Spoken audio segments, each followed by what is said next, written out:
Yeah, bring you home. Yeah, come on. 그랬던 나를 완박이게 한 건 너. 나를 거울 앞에서 서성이게 만들어. O jornalista Raimundo Luiz atravessou a vida vivendo uma ambiguidade. Ele era bancário e era também jornalista. O seu coração o mandava para o jornalismo, empurrava para o jornalismo, mas a sobrevivência o levava a se agarrar à sua sólida carreira de funcionário concursado do Banco do Brasil. Assim, viveu no Banco do Brasil durante 28 anos até se aposentar, dividindo a atividade de bancário com a atividade de jornalista, em emissoras de rádio e em jornais. Após a aposentadoria, se dedicou integralmente na sua plenitude à atividade jornalística que foi, desde sempre, a sua grande paixão. É sobre esse tema o depoimento que Raimundo Luiz oferece para todos nós neste vídeo de memória que vamos poder acompanhar a partir de agora. De família católica, né? Minha mãe católica, ia à missa, meu pai não ia mais, era católico naturalmente, porque existem os católicos naturais, né? De herança. E então eu católico, e depois fui para o colégio salesiano, onde toda, eu diria assim, a equipe docente era de padres, de sacerdotes, a maioria de fora do Brasil, geralmente da Itália, padre Ângelo Spadari, padre Antônio Colósio e outros nomes semelhantes. Tinha professores daqui, como Tâncio Ribeiro, que eu já lhe falei, mas o seguinte, olha, no colégio salesiano, o aluno vai no domingo à missa para depois jogar futebol. Então, aí a gente ia para a missa. Antes de entrar, em cada aula, fazia uma fila no pátio para entrar na sala de aula. Quando entrávamos na sala de aula, ainda em pé, nós rezávamos com o professor um Padre Nosso, ali, além dessa missa.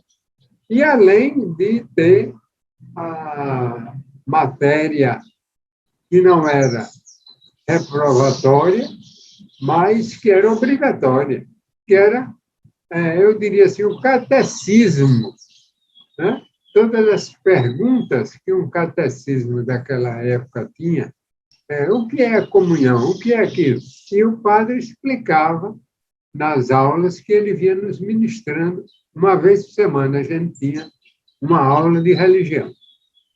Então, eu sou, assim, quem gosta de ouvir eu dizer isso, é o meu amigo hoje, padre, né? Zé Lima. Nossa, eu quero um bem enorme aquele cara.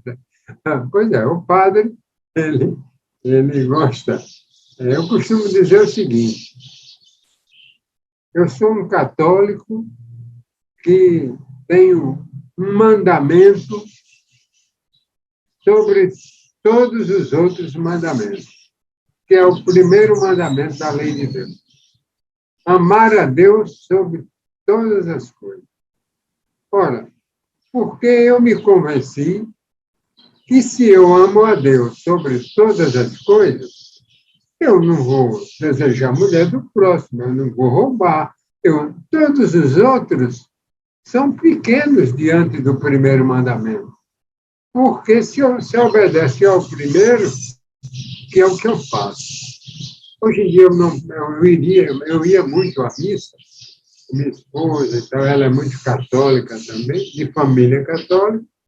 a gente casou na Igreja Católica, na Catedral, era uma tradição social da época, casar na Catedral Metropolitana, apadrinhado por Dr. Gileno Lima, meu querido amigo, falecido recentemente, já com idade avançada, brilhante, e companheiro do Lions, porque eu fui um dos precursores do Lions Clube em Sergipe. Eu fundei 4 clubes em Sergipe. Eu participei de um e fundei mais 4, 2 no interior e 2 na capital. Mas isso é uma outra história que não tem nada a ver com a nossa conversa de hoje. De maneira que a minha formação é essa, católica, apostólica, romana. Se eu um dia fosse a Roma, eu iria beijar o anel do Papa com toda a veneração. Olha isso, nunca tive nenhuma educação política, a não ser estudar uma matériazinha chamada Educação Moral e Cívica. No meio tinha alguma coisa de política. E saber que todos nós somos um animal político. Porque a política, no meu entender, ela é uma necessidade. Porque como poderia uma sociedade sobreviver se não tivesse os seus compartimentos para cuidar, através de representantes, dos problemas gerados na própria comunidade? Como seria isso?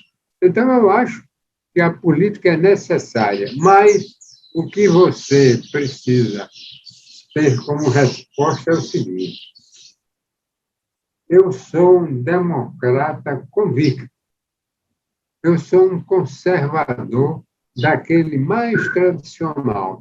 Não é que eu seja contra o petismo, contra o comunismo, não. Eu sou bom vivant em matéria de política, ou seja, eu não sou um bom vivant, eu diria, eu sou um bom sobrevivante, eu sou um sobrevivente, eu procuro sobreviver porque eu sempre coloquei a política como um instrumento de me permitir, e se ela me permitisse, como fez até hoje, que eu cuidasse da minha família com o meu trabalho, que não invadisse os meus interesses. Eu comprei uma casa, ele nunca me tomou, então eu nunca quis, nunca fui, na minha época de juventude, um incendiário, o que é muito comum. Não, eu sempre não era bombeiro, inclusive vivi um período, inclusive, revolucionário. 2 vezes fui chamado a depor, que era diretor de um jornal, são histórias à parte, que você encontraria no Facebook, falando sobre esses assuntos, mas eu, na verdade, sou um conservador. Eu não me preocupo com ideologia política, só uma.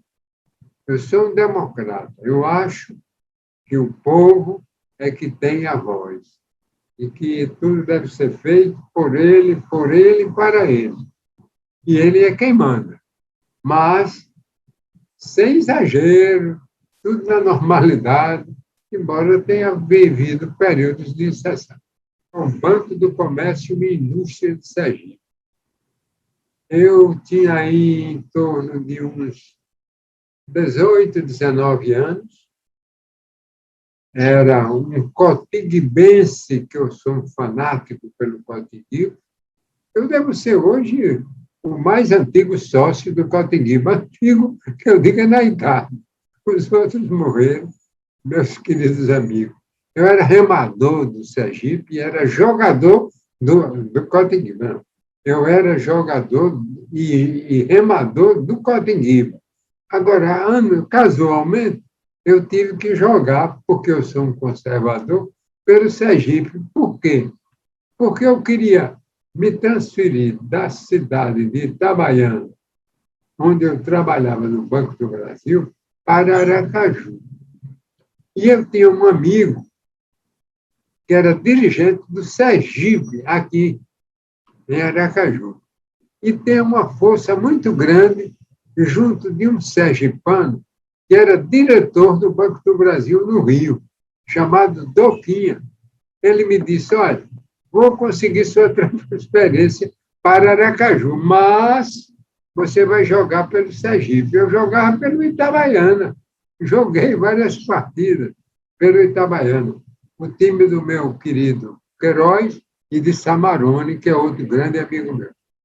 Aí eu era meio de campo. Pelé e Coutinho, aquilo ali, aquela dupla.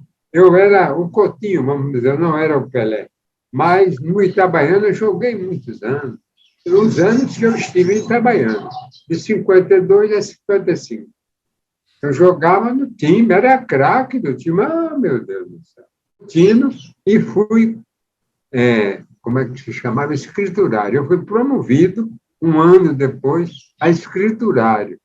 Porque eu era bonzinho, sabia fazer as coisas, e eu estudava contabilidade. Então, eu fui guindado a essa posição e botaram um parente, inclusive, que se chamava, muito meu amigo, Renato Franco, era parente dos Francos, botaram para ser o contínuo. E eu continuei, e eu aí fui ser escriturário. É daí que eu faço o concurso para o Banco do Brasil. Não quis ir, mas fui, eu diria assim, advertido por um colega do Banco do Brasil, dizendo, você vai para o Banco do Brasil. Não fique aqui com a gente, não, por favor, que o seu futuro é no Banco do Brasil, que é um banco oficial, nunca, não nem pense, vá lá para Nazaré das Farias. Eu não fui, graças ao doutor Luiz Garcia. No Banco do Brasil eu era escriturário, entrei já como escriturário, que era a classificação, e dentro da categoria você vai promovido, letra B, letra C, com o tempo. E você vai nessa marcha até chefe de seção. É a maior categoria do escriturário. É por tempo de serviço, vamos dizer assim. Eu cheguei a subchefe, mas não cheguei a chefe. Mas eu tive cargos dentro das agências. Eu era, por exemplo, supervisor. Aí tinha vários setores, setor interno, setor de câmbio, eu era do setor interno, contabilidade, era uma espécie de contador da agência. Não era o contador, eu era o subcontador, porque o contador, à época, tinha o gerente e o contador na agência, nomeados, graduados, mais antigos, mas eu era o subcontador, fazia toda a contabilidade mensal da agência daqui de Aracaju. Eu era o chefe. Tive grandes amigos aí nessa área. Beleza, o Banco do Brasil. Que hoje. Aí você dirá, e por que não completou os 30? Talvez, eu não sei bem por quê. É o seguinte. Eu, inclusive, fui um dos diretores da Associação Atlética Banco do Brasil. Outro dia, eu fui lá com o custódio e tinha a minha foto lá na galeria. Eu nem me lembrava mais.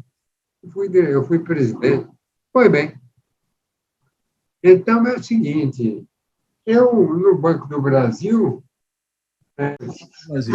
28, não completei os 30, porque eu ganhava. Para você ter uma ideia, eu ganhava no Banco do Brasil, à época, como comissionado, e já a letra I, que é as vésperas da última letra, eu tinha um ordenado, vamos dizer assim, de 25 mil, alguma coisa. Não me lembro o quê, cruzado, cruzeiro, não sei. Era um bom ordenado. Mas eu fui convidado, pelas minhas atividades fora da área bancária, como homem de imprensa, como jornalista, radialista, e também já na televisão, eu fui convidado para dirigir uma emissora ganhando 50 mil, o duplo do que eu ganhava no banco. E aí, mas eu estava no banco, Aí disse, não, então é o seguinte, você dá um expediente na rádio e continua no banco para completar os 30. Mas, logo depois, o trabalho de montar a estrutura dessa rádio, que era a Rádio Jornal de Sergipe, eu accedi às insistentes investidas do meu querido e sempre, para mim, sagrado amigo, João Alves Filho, para dirigir a Rádio Geral, ganhando duplo, ganhando 50 mil. Eu aí disse, olha, vamos fazer o seguinte, eu não gosto de vender anúncios.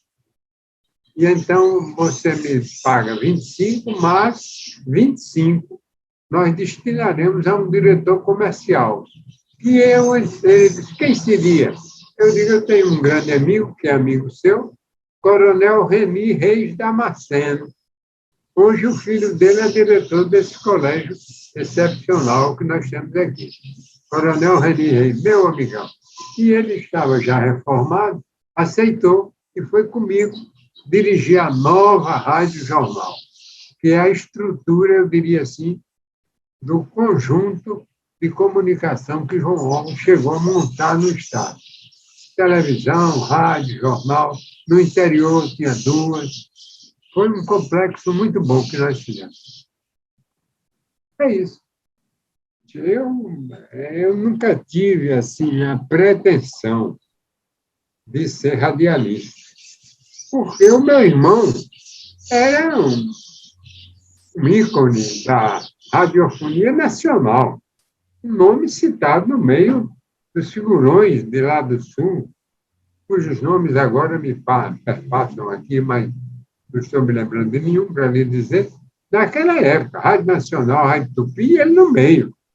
Então, eu não tinha essa pretensão. Mas Dom Luciano, que eu já lhe disse, sempre chamei de padre, eu era aluno da faculdade, e ele foi convidado para ser o presidente da TV, ou da Rádio Cultura de Sergipe.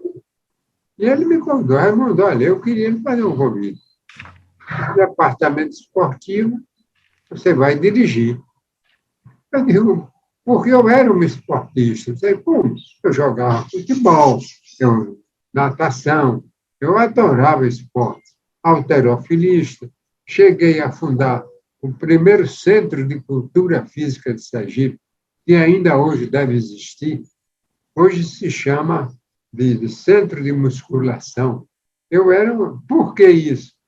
Porque eu traduzia as matérias em inglês sobre os exercícios modernos já nos Estados Unidos para nós realizarmos aqui em Sergipe. Traduzia e nós fazíamos os exercícios. Inclusive, improvisávamos os instrumentos e as máquinas para fazer esses exercícios. Fiquei muito amigo, irmão de Eurípides Filizólo. E com ele, e com o auxílio de Gilton Garcia, nós fundamos o Centro de Cultura Física de Sergipe, que fica aqui pertinho, na Rua Nossa Senhora das Dores, ainda deve existir. De maneira que eu entrei para a rádio com um tempo de treinamento, ou seja, eu peguei um gravador de rolo, como se chama, levei para um salão da Ação Católica, que era no fundo da rádio, que iria ser inaugurada ainda, e eu escrevia os comentários esportivos, eu dei o título, falando francamente, e lia, gravava, ouvia, tá bom. Aí, de novo, entonação de voz, ia tentando melhorar e tal. E quando eu cheguei no rádio, eu já tinha uma certa experiência de falar. Porque, se você quer saber, um dos grandes locutores daqui, eu queria muito bem também, era Silva Lima. E ele, quando chegou, era péssimo. Mas se você continua falando, treinando, experimentando, então é justamente essa persistência que lhe dá o som apropriado para o que você busca dentro das atividades radiofônicas. É o que aconteceu com ele, e eu também tive essa oportunidade de treinar antes, quando eu cheguei, ele era o comentarista Raimundo Luiz, da equipe e diretor do departamento. Aí eu me cerquei dos melhores, que é o meu grande vício. Eu sempre estou ao lado dos melhores. Se você ver, quando eu fui fundar a TV APRP, a pedido do governador João Alves, eu chamei Cleomar Brandi, da Bahia, né? Trouxe figuras assim, eu trouxe Conceição, eu trouxe Sônia, que havia se formado na faculdade no Rio de Janeiro, eu fiz uma equipe em torno de mim e eu mesmo não tinha nem metade do conhecimento que cada um tinha no seu setor. E botamos no ar um trabalho que realmente foi profícuo, foi inteligente e profícuo. Então é isso. Eu me tornei radialista a convite de Dom Luciano.